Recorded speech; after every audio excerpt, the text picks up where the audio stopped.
Untuk materi MPLS kali ini yaitu terkait dengan upaya pencegahan, penularan, dan penyebaran COVID-19. Yang pasti adik-adik sudah tahu semuanya bahwa sekarang itu virus coronavirus atau COVID-19 itu sedang merajalela, tidak hanya di Indonesia ya, tapi juga di seluruh negara di dunia. Tidak kebetulan, sebenarnya COVID itu pertama ada di Cina, yaitu di daerah Wuhan, itu sekitar bulan Desember tahun 2019. Kemudian menyebar dengan cepat dan akhirnya sampai ke Indonesia, yang mana ketika itu mulai bulan Maret 2020 Indonesia itu sudah mulai melaksanakan program PSBB atau pembatasan sosial berskala besar untuk mencegah penyebaran COVID-19 secara meluas. Jadi COVID-19 itu apa? Yang pasti adik-adik semua sudah tahu bahwa COVID-19 atau coronavirus itu kepanjangan dari Severe Acute Respiratory Syndrome Coronavirus atau SARS-CoV-2. Kenapa kok disebut COVID-19? Karena ditemukan tahun 2019. Ya, itu asal mulanya yang menyerang sistem pernafasan pada manusia. Untuk coronavirus sendiri itu atau COVID-19 itu tidak hanya menyerang pada lansia saja, tapi juga semuanya bisa kena, bahkan bayi yang baru lahir pun itu bisa kena. Lalu bagaimana gejala-gejala coronavirus atau COVID-19? Itu gejala yang umum yang muncul pada penderita coronavirus. Itu adalah yang pertama demam tinggi. Yang dimaksud dengan demam itu adalah suhunya di atas 38 derajat Celcius. Makanya kenapa kok di setiap tempat instansi itu ada beberapa proses pengecekan suhu untuk mengantisipasi, karena gejala awalnya itu adalah itu dari demam itu. Kemudian yang kedua batuk kering, dan yang ketiga sesak nafas. Itu gejala umum. Tapi ada juga gejala-gejala yang awal atau yang dianggap biasa-biasa saja, wah nyong ora apa-apa ora, aman dan sebagainya. Itu tidak, itu antara lain adalah diare, itu salah satu gejalanya, kemudian sakit kepala, kemudian hilangnya kemampuan mengencap dan mencium, jadi mati rasa antara lidah dan hidung, itu tidak bisa merasakan pedas, kecut dan sebagainya. Hidung juga tidak bisa merasakan bau wangi, bau bangkai dan sebagainya. Itu salah satu gejalanya.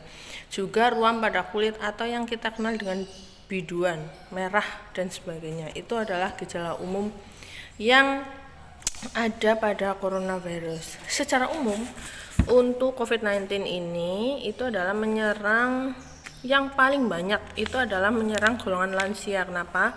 Karena daya imunnya itu rendah. Biasanya semakin tua itu daya imunnya rendah. Kemudian ada juga karena penyakit bawaan, penyakit yang diderita oleh lansia tersebut, misalnya hipertensi atau darah tinggi, kemudian diabetes mellitus atau gula darah tinggi. Itu juga salah satu penyebab imun rendah. Makanya kenapa kok orang-orang lansia di masa-masa sekarang ini itu sebaiknya berada di rumah saja, karena paling rentan terkena COVID-19. Kemudian dari sisi jenis kelamin, itu berdasarkan data yang saya peroleh dari Halo Dokter, itu yang paling rentan itu adalah dari jenis kelamin itu adalah laki-laki. 60,1% itu menyerang ke laki-laki, sisanya itu baru ke perempuan. Tapi bukan berarti perempuan tidak bisa kena, itu tetap bisa kena kalau daya imunnya rendah. Bukan berarti seumuran kalian yang masih remaja itu tidak kena, itu tidak, bisa juga terkena, karena tergantung daya imun masing-masing. Daya imun itu diperoleh dari mana? Dari pola makan, jelas ya, pola makannya sehat, tidak senang jajan atau makan makanan instan Itu yang paling utama. Jadi lebih baik mengkonsumsi makanan rumah. Artinya masak sendiri, mengolah sendiri. Sayur kangkung, sayur lodeh dan sebagainya, tapi yang masak sendiri ya. Kemudian mendoan nggak masalah, tidak harus daging. Yang penting proteinnya tinggi, tahu, tempe dan sebagainya nggak masalah ya. Itu kemudian jangan lupa yang paling penting itu adalah mengkonsumsi berbagai macam vitamin. Apa harus beli? Tidak. Vitamin itu bisa diperoleh dari berbagai macam buah. Tidak harus mahal. Yang penting buah yang ada di rumah. Di rumah adanya jambu, nanam jambu nggak apa-apa, makan jambu. Mangga nggak apa-apa. Tidak harus buah-buahan impor, jeruk. Tidak harus buah-buahan impor misalnya anggur, apel, pir dan sebagainya, tidak. Yang penting buah, karena pada buah itu adalah makanan yang paling banyak mengandung vitamin ya. Kembali lagi ke coronavirus. Jadi kapan orang terkena coronavirus itu jika yang jelas kontak ya, kontak dengan penderita itu bisa menyebabkan COVID-19.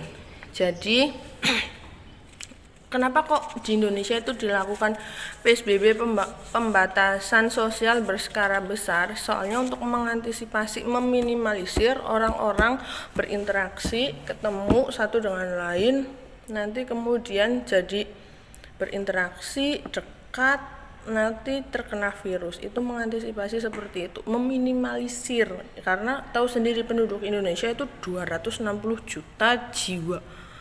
Kalau kena semuanya bagaimana? Sekarang saja itu di daerah yang paling banyak, Jakarta, Surabaya, itu para tenaga medisnya sudah menjadi korban. Kalau tenaga medis semakin berkurang, otomatis nanti penanganannya juga tidak maksimal. Jadi yang paling penting sekarang kita sebagai warga negara Indonesia yang patuh, itu kita manut nurut, jangan ngeyel. Artinya, semisal kalau ada pembatasan sosial berskala besar, ya manut nurut. Jadi loh ora apa-apa, nyong sehat iki, buktinya nyong ora apa-apa. Jangan seperti itu ya. Karena biasanya dari orang-orang seperti itu nanti malah akan terkena. Contoh nyata itu adalah Presiden Brasil yang dulu ngeyel, saya nggak mau pakai masker dan sebagainya, akhirnya positif. Dan sekarang seorang Donald Trump, penguasa Amerika Serikat pun akhirnya menggunakan masker yang dulunya ngeyel. Karena apa? Karena penyebaran COVID-19 itu cepat sekali, dan paling cepat itu pertama adalah menggunakan mukosa. Mukosa itu adanya di mata, hidung, dan mulut. Jadi kalau bagian-bagian itu terkena percikannya, itu akan gampang sekali terpapar COVID-19. Jadi kan lebih baik kita menghindari daripada terkena COVID-19, itu akan lebih aman. Kemudian cara pencegahan untuk penyebaran virus itu tidak hanya dari satu orang ke orang lain, interaksi jarak dekat saja itu tidak ya, tapi satu keluarga berinteraksi itu juga bisa terkena COVID-19. Jadi yang penting sekarang itu adalah hati-hati, ada beberapa prosedur yang harus dilalui. Yang biasa yang paling sering itu adalah penggunaan hand sanitizer. Hand sanitizer ini ya digunakan sesering mungkin. Kalau tidak hand sanitizer ya berarti cuci tangan menggunakan sabun sesering mungkin. Tidak hanya cuci tangan saja, hand sanitizer ya dipakai seperti biasa. Diusahakan semua bagian tangan itu terkena hand sanitizer. Kemudian jangan lupa kalau keluar rumah menggunakan masker. Itu wajib karena menutupi mukosa yang ada di hidung dan mulut ya. Itu dipakai, tidak hanya selempangan saja ya, tidak, tapi harus dipakai seperti ini, ditutup rapat ya, supaya kita terhindar terhindar dari COVID-19. Ini salah satu bentuk pencegahannya. Kemudian jaga jarak itu juga penting ya. Jaga jarak paling tidak 1 meter. Kalau berinteraksi dengan teman, jangan suka dekat-dekatan. Lah ora apa-apa, ora apa-apa. Tidak, jangan menggunakan prinsip seperti itu. Ngeyel itu jangan ya. Kemudian kalau semisal sudah positif COVID-19 untuk mengetahui positif tidaknya itu yang pertama adalah dari rapid test. Rapid test itu ya, untuk mengetahui imun yang ada pada tubuh itu reaktif atau tidak reaktif. Kemudian yang kedua yaitu dengan cara swab test. Swab test itu diambil dari dahak manusia, jadi dari hidung, diambil dari hidung. Kemudian yang ketiga yaitu dengan CT scan atau rongsen, yaitu untuk mendeteksi infiltrat yang ada pada paru-paru manusia. Itu untuk mendiagnosa COVID-19. Kemudian cara pencegahannya itu yang tadi, selain menggunakan masker, hand sanitizer, cuci tangan sesering mungkin, kemudian penggunaan disinfektan. Jadi ini yang harus dibedakan antara hand sanitizer dan desinfektan. Jadi hand sanitizer itu khusus digunakan untuk bagian tubuh atau tangan, ya, terkena bagian tubuh itu nggak masalah.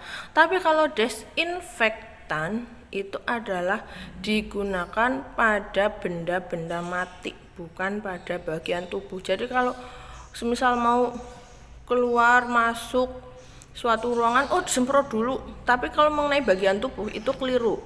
Tapi kalau baju itu nggak masalah, motor nggak masalah. Yang penting bukan benda mati, karena panas mengandung klorin itu biasanya untuk desinfektan. Kemudian meningkatkan daya tahan tubuh itu tadi dari pola makan, dan jangan lupa jaga kebersihan rumah. Itu yang paling penting. Yang biasanya males ngepel itu ya sekarang sesering mungkin, karena di cairan pembersih lantai itu juga sudah mengandung desinfektan, otomatis kuman-kuman itu akan mati. Kemudian yang jelas menghindari diri dari kerumunan. Sudah era new normal, nyong bebas mari mall dan sebagainya, tidak, ya. Tidak seperti itu. Kalau tidak penting-penting banget, tidak usah pergi dari rumah atau keluar rumah. Itu kalau tidak ada kepentingan mendesak, hanya sekedar ketemu teman dan sebagainya, itu malah nanti akan menimbulkan klaster baru. Kemudian untuk yang selanjutnya, kondisi langsung yang harus segera melaksanakan rapid itu biasanya adalah orang-orang yang sering berkomunikasi dengan dunia kesehatan. Itu harus sesering mungkin di rapid. Perawat, dokter, petugas kebersihan, administrasi, pasien yang sering ke dokter atau yang tidak bisa dihindarkan dari dokter. Misalnya orang yang mau melahirkan itu kan tidak bisa ditunda nanti dan sebagainya, itu harus segera di rapid supaya mengetahui reaktif atau tidak, ya. Jadi begitu sekilas tentang COVID-19, yang jelas adik-adik semua sudah paham, sudah tahu, karena sudah hampir berapa bulan, dari Maret, April, Mei, Juni, Juli, sudah hampir 5 bulan kita melaksanakan PSBB. Jadi saya yakin adik-adik semua sudah tahu terkait dengan COVID-19. Jadi untuk sekarang yang paling penting itu adalah jangan ngeyel, kemudian menggunakan hand sanitizer sering mungkin, cuci tangan dengan sabun sering mungkin, kemudian menggunakan masker jika keluar dari ruangan, karena maskerku melindungimu, maskermu melindungiku. Ya, itu dari saya terkait dengan materi COVID-19.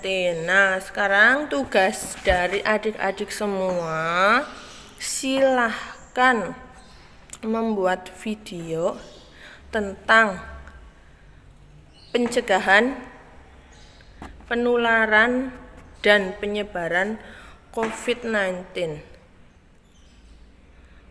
Antisipasi diri sendiri secara singkat saja. Kalau sudah selesai video itu bisa dikirim ke WA grup SMK Maarif NU 1 Rawalo. Sekian dari saya, semoga bermanfaat. Stay at home, jaga selalu kesehatan, makan makanan bergizi. Terima kasih. Saya akhiri, billahi taufik wal hidayah. Wassalamualaikum warahmatullahi wabarakatuh.